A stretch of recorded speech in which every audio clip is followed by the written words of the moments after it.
Okay, so just to restate our policy again, our policy is that we want the United States to give convicted felons who have served their time their voting rights back immediately upon their completing of their sentences. Our first point is that they are denied their rights as people. So the U.S. Constitution says in Amendment 15, Section 1, that it is the right of citizens of the United States to vote. So what the negative said about it being a privilege is wrong. The Constitution says that it is indeed a right. And these people do need the chance to be reintroduced into society. Their crimes should be given their just punishments, yes, but once they have completed their debt, they should be able to get a second chance and reintegrate. Once they have served their time, they should be given an opportunity to participate productively in all aspects of normal life. That includes voting. Robert McDonnell, the governor of Virginia, said that he believes the commission of a crime must have a tough and just consequence. He also believes that once an offender has paid his debt, he should get a second chance. It is the mark of good government to restore felons' rights and provide them the opportunity to succeed and become law-abiding citizens. So the purpose of punishment in jail is to rehabilitate people, to show them the error of their ways, and to release them back into society once they are served. So why would you deprive those who have succeeded in the rehabilitation of a fundamental right that everybody in our country has? Our second point is that felons are not counted in national elections, so our elections are not representative of the whole country. As my partner said, around 5.8 million of our citizens are prohibited from voting because of previous felony convictions. And according to the U.S. Attorney General in 2014, that's more than the individual populations of 31 states. So those 5.8 million people amount to that many people in our country. So even though some of the problems with poll numbers is because of disinterest, like the negative side said, it is also partly because of the current felon voting policies. The statistic the negative side gave on how many felonies are because of how many felons are illiterate in New York may be true, but according to literacypartners.org, over 2 million New York City residents are functionally illiterate.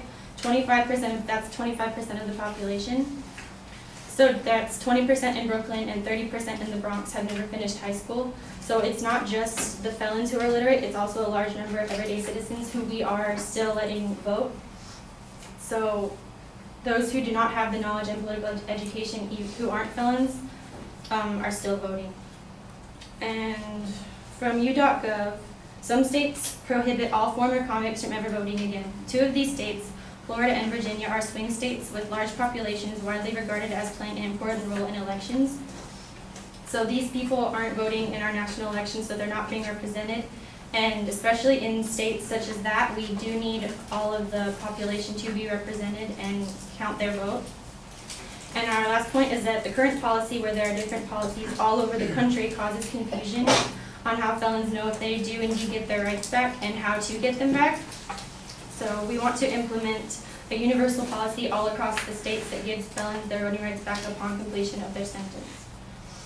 According to the National Conference of State Legislatures, the complex restoration process can be daunting. Often it includes lengthy paperwork, burdensome documentation, and the involvement and coordination of several state agencies. The methods of communication are not always reliable, timely, or consistent. So there's also a potential basis for Congress's authority to enfranchise non-incarcerated offenders. According to Article 1, Section 4 of the Constitution, Congress has supervisory power over federal elections, so they could implement policies if they want to.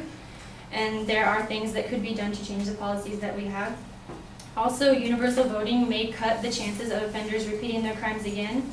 According to Eric Holder of the Times editorial board, a study done by the Parole Commission in Florida was done. Formerly incarcerated people banned from voting were 3 times as likely to reoffend as those who were allowed to vote. So it does change the possibility of people recommitting their crimes. So allowing felons who have served their full sentences to immediately regain voting rights as a universal, uncomplicated policy would benefit the U.S. and help integrate these people back into society.